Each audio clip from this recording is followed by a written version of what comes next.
Governor Josh Green today signed what he says is the state's largest ever tax cut bill.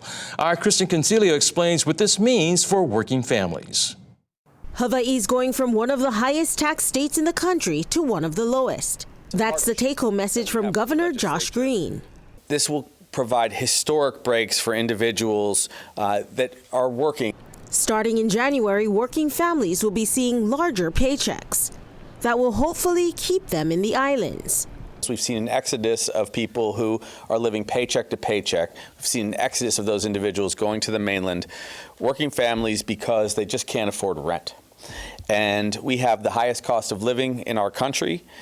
Overall, it's a more than $5 billion tax reduction by 2031. That equates to a 70% decrease in state income taxes for many working families. So our cost of living has been hurting us. It's hurting our ohana, it hurts our friends, and it hurts community well-being. We've even seen tragic outcomes in people's lives when they feel they can't care for their families.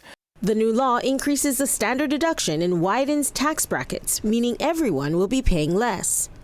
And for a family of four with a median household income of $88,000, their take-home pay will rise by more than $3,600 by 2031. This bill is a systemic fix to inflation and to the rising cost of living. The governor says there will be no cuts to social services because of the tax breaks. Instead, he says he's taking a deep dive into the state budget to see how much money can be used elsewhere.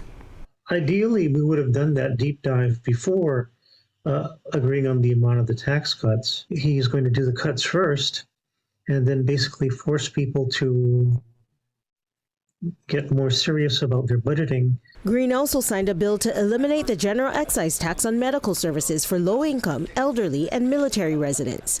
Kristen Concilio, Island News.